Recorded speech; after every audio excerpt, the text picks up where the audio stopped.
वर्ष 2024 में विवाह के लिए कौन कौन से शुभ मुहूर्त हैं, यानी कि किस माह में कितने मुहूर्त हैं और उनका समय क्या है। इन तिथियों से आप यह अनुमान लगा सकते हैं कि अगर आपके घर में कोई भी विवाह योग्य है और उसका विवाह आपको करना है तो आप पूर्व से तैयार हो सकते हैं कि किस माह में कौन सी तिथि आपके लिए उपयुक्त है। विवाह जीवन का एक बहुत बड़ा फैसला है। सनातन धर्म में 16 संस्कार होते हैं, जिसमें से विवाह संस्कार को अत्यधिक महत्वपूर्ण माना गया है। ऐसा माना जाता है कि विवाह व्यक्ति के जीवन का सबसे अहम पड़ाव है, जो वर और वधू के साथ साथ दो परिवारों को आपस में जोड़ने का कार्य करता है। हिंदू धर्म में विवाह जैसे शुभ कार्य अशुभ मुहूर्त में करने से बचना चाहिए, क्योंकि इसका नकारात्मक प्रभाव वर वधू के जीवन भर पड़ता है। इसलिए शादी विवाह को शुभ मुहूर्त में ही किया जाना चाहिए। विवाह में गुण मिलान को जितना अधिक महत्वपूर्ण माना गया है, उतना ही महत्व शुभ मुहूर्त को भी दिया गया है। ज्योतिष के अनुसार विवाह को संपन्न करने के लिए प्रेम और विवाह के कारक ग्रह शुक्र का उदित अवस्था में होना अत्यधिक आवश्यक है। वैदिक ज्योतिष में हर वर्ष में कुल 5 सिद्ध मुहूर्त होते हैं। इसमें फुलेरा या फुलेरिया दूज, देव उठनी एकादशी, बसंत पंचमी, विजयादशमी और अक्षय तृतीया, इन 5 दिनों में मुहूर्त न होते हुए भी शुभ कार्य जैसे कि विवाह आदि किए जा सकते हैं, क्योंकि यह अपने आप में सिद्ध मुहूर्त है। जब वर और वधू का कुंडली मिलान और गुण मिलान हो जाता है तो उसके बाद जन्म राशि के आधार पर विवाह मुहूर्त के लिए तिथि, वार, नक्षत्र और समय को निकाला जाता है। इसी को विवाह मुहूर्त के नाम से जाना जाता है। इसके साथ ही वर वधू का जन्म जिस चंद्र नक्षत्र में होता है, उस नक्षत्र के चरण में आने वाले अक्षर को भी विवाह की तिथि ज्ञात करने में प्रयोग किया जाता है। हालांकि लड़का लड़की की राशियों में विवाह के लिए एक जैसी तिथि को विवाह मुहूर्त के लिए लिया जाता है। वर्ष 2024 में विवाह के 58 मुहूर्त पिछले साल यानी कि 2023 की तुलना नव वर्ष 2024 में शुभ मुहूर्तों की भरमार है। इसलिए यह वर्ष शादी विवाह के लिए खास रहने वाला है। देवशयनी एकादशी से लेकर देव उठनी एकादशी के बीच जो चातुर्मास होता है, उसे छोड़ दें तो 2024 में लगभग हर महीने में शादी की शहनाइयां गूंजेंगी। इस वर्ष टोटल 58 मुहूर्त हैं। अब हम जानते हैं विवाह के लिए क्या महत्वपूर्ण है। ज्योतिष शास्त्र में विवाह करने के लिए लग्न अर्थात फेरे का समय निकाला जाता है। लग्न का समय विवाह की तिथि तय होने के बाद निकाला जाता है। ज्योतिष के अनुसार विवाह लग्न में कोई भी गलती नहीं होनी चाहिए, अन्यथा इसके नकारात्मक परिणाम वर वधू को झेलने पड़ते हैं। यह भी कहा जाता है विवाह की तिथि को शरीर, चंद्रमा को मन, योग नक्षत्र आदि को शरीर के अंग, वहीं लग्न को आत्मा माना गया है। इसीलिए लग्न को ध्यान में रखकर ही विवाह जैसे शुभ कार्य किए जाते। लग्न के बिना कोई भी शुभ कार्य करना व्यर्थ है। विवाह मुहूर्त निर्धारण में कुछ महत्वपूर्ण बातों का भी ध्यान होना चाहिए। अष्टमेश यानी कि 8वें भाव का स्वामी विवाह लग्न में स्थित नहीं होना चाहिए। विवाह लग्न से 12वें भाव पर शनि और 10वें भाव पर मंगल स्थित नहीं होने चाहिए।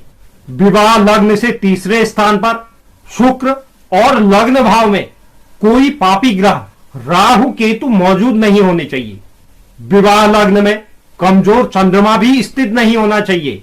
इसके अतिरिक्त चंद्रमा व शुक्र ग्रह का 6ठे में और मंगल का 8वें भाव पर मौजूद होना भी अशुभ माना गया है। विवाह लग्न से 7वें भाव में कोई भी ग्रह मौजूद नहीं होना चाहिए। विवाह लग्न पाप कर्तरी दोष से मुक्त होना चाहिए। इसका मतलब विवाह लग्न के दोनों भावों में यानी कि दूसरे और 12वें भाव में कोई पापी ग्रह नहीं आना चाहिए। विवाह में कुछ प्रमुख ग्रहों की शुभता जरूरी होती है। ज्योतिष शास्त्र के अनुसार विवाह के शुभ योगों के लिए 9 ग्रहों में बृहस्पति, शुक्र और सूर्य की अनुकूल स्थिति में होना अति आवश्यक है। जब भी बृहस्पति, शुक्र अस्त होते हैं, इस दौरान कोई भी मांगलिक कार्य वर्जित होता है। जबकि विवाह के लिए गुरु और रवि की युति बेहद शुभ फलदायी मानी गई है। इन ग्रहों की शुभता को शादी के लिए बहुत अच्छा माना गया है। इसके अलावा भद्रा, चातुर्मास और होलाष्टक में विवाह कार्य वर्जित होते हैं। चातुर्मास जो होता है वह 4 महीने तक चलता है, जो आषाढ़ शुक्ल देवशयनी एकादशी से शुरू होकर कार्तिक शुक्ल देवशयनी एकादशी तक समाप्त होता है। सनातन धर्म में इन 4 महीनों में जप, तप, ध्यान, पूजा पाठ इन चीजों के लिए अच्छा माना गया है। इसके अलावा विवाह और अन्य मांगलिक कार्य इस दौरान वर्जित होते हैं। इसके साथ ही होलाष्टक के दौरान भी शादियां नहीं की जाती। इन 8 दिनों को भी विवाह के लिए अशुभ माना गया है। यह फाल्गुन मास के शुक्ल पक्ष के दौरान अष्टमी तिथि से शुरू होकर फाल्गुन पूर्णिमा पर समाप्त होती। तो यह कुछ महत्वपूर्ण बातें जिन्हें हमें विवाह मुहूर्त के लिए जरूर ध्यान में रखना चाहिए।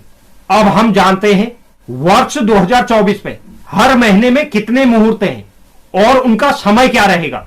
तो अगर मैं वीडियो में तारीख के साथ समय बताऊंगा तो यह वीडियो काफी ज्यादा लंबी हो जाएगी, तो इसलिए मैं खाली तारीख बताऊंगा और समय आप स्क्रीनशॉट लेकर नोट कर सकते हैं। सर्वप्रथम बात करते हैं हम जनवरी माह के विवाह मुहूर्त के संबंध में। जनवरी माह 2024 में जो पहला विवाह मुहूर्त है वह 16 जनवरी 2023 को मंगलवार के दिन है। इसके बाद जो भी इसमें समय दिया गया है, हर तारीख के नीचे समय दिया गया है कि किस समय अवधि से किस समय अवधि के बीच में यह मुहूर्त है और कौन सा नक्षत्र पड़ रहा है और कौन सी तिथि पड़ रही है, तो आप उसे भी नोट कर लीजिए। दूसरा मुहूर्त 17 जनवरी बुधवार के दिन है। तीसरा मुहूर्त 20 जनवरी शनिवार के दिन है। चौथा मुहूर्त 21 जनवरी रविवार के दिन है। पांचवा मुहूर्त 22 जनवरी सोमवार के दिन है। छठा मुहूर्त 27 जनवरी शनिवार के दिन है। सातवां मुहूर्त 28 जनवरी रविवार के दिन है। आठवां मुहूर्त 30 जनवरी मंगलवार के दिन है। नौवां मुहूर्त 31 जनवरी बुधवार के दिन है। तो टोटल 9 मुहूर्त जनवरी माह में पड़ रही है। इसके बाद फरवरी माह में 4 फरवरी रविवार, दूसरा मुहूर्त 6 फरवरी मंगलवार, तीसरा मुहूर्त 7 फरवरी बुधवार, चौथा मुहूर्त 8 फरवरी बृहस्पतिवार, पांचवा मुहूर्त 12 फरवरी सोमवार, छठा मुहूर्त 13 फरवरी मंगलवार, सातवां मुहूर्त 17 फरवरी शनिवार, आठवां मुहूर्त 24 फरवरी शनिवार, नौवां मुहूर्त 25 फरवरी रविवार, 10वां मुहूर्त 26 फरवरी सोमवार, 11वां मुहूर्त 29 फरवरी गुरुवार। फरवरी में टोटल 11 मुहूर्त है। इसके बाद मार्च माह की बात कर लेते हैं। मार्च माह में पहला मुहूर्त है 1 मार्च शुक्रवार के दिन का। इसके बाद 2 मार्च शनिवार, तीसरा मुहूर्त है 3 मार्च रविवार, चौथा मुहूर्त है 4 मार्च सोमवार। इसके बाद पांचवा मुहूर्त 5 मार्च मंगलवार, छठा मुहूर्त 6 मार्च बुधवार, सातवां मुहूर्त 7 मार्च गुरुवार, आठवां मुहूर्त 10 मार्च रविवार, नौवां मुहूर्त 11 मार्च सोमवार, 10वां मुहूर्त 12 मार्च मंगलवार। इसके बाद अप्रैल माह में मुहूर्त है। अप्रैल माह का जो पहला मुहूर्त है वह 18 अप्रैल गुरुवार के दिन का है। दूसरा मुहूर्त 19 अप्रैल शुक्रवार के दिन, तीसरा मुहूर्त 20 अप्रैल शनिवार के दिन, चौथा मुहूर्त 21 अप्रैल रविवार के दिन। इसके बाद 22 अप्रैल सोमवार के दिन। इसके बाद मई माह में कोई भी मुहूर्त नहीं है, जून माह में भी कोई मुहूर्त नहीं है। इसके बाद जुलाई 2024 में 9 जुलाई मंगलवार का पहला मुहूर्त है, 11 जुलाई 2024 गुरुवार के दिन दूसरा मुहूर्त, 12 जुलाई शुक्रवार के दिन तीसरा मुहूर्त, 13 जुलाई शनिवार के दिन चौथा मुहूर्त, 14 जुलाई रविवार के दिन पांचवा मुहूर्त, 16 जुलाई सोमवार के दिन छठा मुहूर्त। इसके बाद अगस्त सितंबर अक्टूबर में कोई भी मुहूर्त नहीं है क्योंकि यह चातुर्मास का समय रहेगा। इसके बाद नवंबर माह में 12 नवंबर मंगलवार, दूसरा 13 नवंबर बुधवार, तीसरा 16 नवंबर शनिवार, चौथा 17 नवंबर रविवार, 18 नवंबर सोमवार, 22 नवंबर शुक्रवार, 23 नवंबर शनिवार, 25 नवंबर सोमवार, 26 नवंबर मंगलवार, 28 नवंबर गुरुवार, 29 नवंबर शुक्रवार। फिर इसके बाद दिसंबर माह के मुहूर्त है। 4 दिसंबर बुधवार, 5 दिसंबर गुरुवार, 9 दिसंबर सोमवार, 10 दिसंबर मंगलवार, 14 दिसंबर शनिवार और साल का अंतिम मुहूर्त है 15 दिसंबर रविवार।